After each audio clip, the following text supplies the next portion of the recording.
regard to ambassador tó bá ti ní any show gbọ́dọ̀ perform bẹ́ẹ̀ Okiki and travel mo dẹ̀ wọnú mọ́tò pẹ̀lú wọn pé ọ̀ya Okiki ẹnikẹ́ wà mí ọ̀pọ̀lọpọ̀ wa tá bá ti jọ lọ tá bá jáde bẹ́ẹ̀ wọ́n máa ń pè mí kí n wà wọ́n torí ọmọ kí mo good ní driving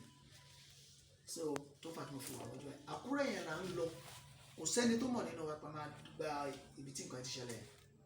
àmọ́ láàyè mọ̀ díẹ̀ ẹ mọ̀ pé tẹ bá ń bá aláàjì jáde aláàjì ò ní sọ ibi tó lọ fún yín ẹ lè mọ ibi tẹ́ ń lọ tẹ bá dé ní mọ́tò aláàjì sì máa sọ fún pé ó yá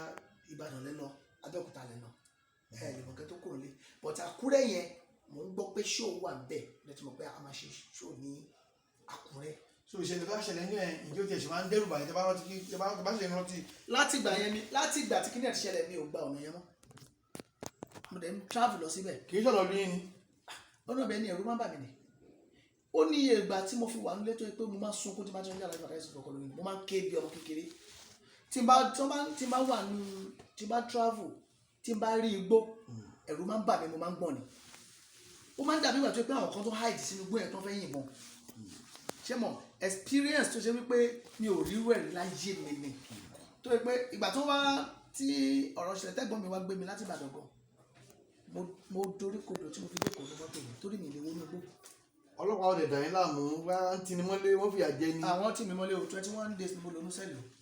torí pé ẹjọ́ wà ń bẹ̀ ẹjọ́ tí kìí ṣẹlẹ̀. ìyá gan kò bẹ́ẹ̀ ni. tẹ bá lórí ọ̀fẹ́ lẹ́ni pé Ọlọ́run ti ẹ̀wà bá ń ṣe ẹ̀là ẹ̀lú ẹ̀wà òkè dáadáa kí ni kò náà tẹ́yìn náà lè ṣe fún iṣẹ́ Oko Oloyun pé òrè díẹ̀ tẹ́ni ṣe fún mi náà fẹ́ sọ padà. ó pọ̀ torí Alhaji Fatai Yusufu Oko Oloyun fúnra rẹ̀ kò ń ṣe ẹni tẹ́yìn lè gbàgbé kò síjọ́ tí máa ṣàdúrà fúnra mi tí mo ní ṣàdúrà fúnra mi Fatai Yusufu Oko Oloyun lágbà tó ti kú tí mo Ọlọ́run bá mi pa ṣiṣẹ́ wọn rẹ̀ because mo nífẹ̀ẹ́ gan gẹ́gẹ́ àsìkò bá tí ìfẹ́ wa tight gan lọ́kùn yẹn. ó sì ṣe dáadáa fún ìgbèlè. àwọn ṣe dáadáa fún mi o. tó ẹ̀yin wa tí ẹ̀wọ̀n tẹlifíṣàn àlọ́ ìfún àwọn Yorùbá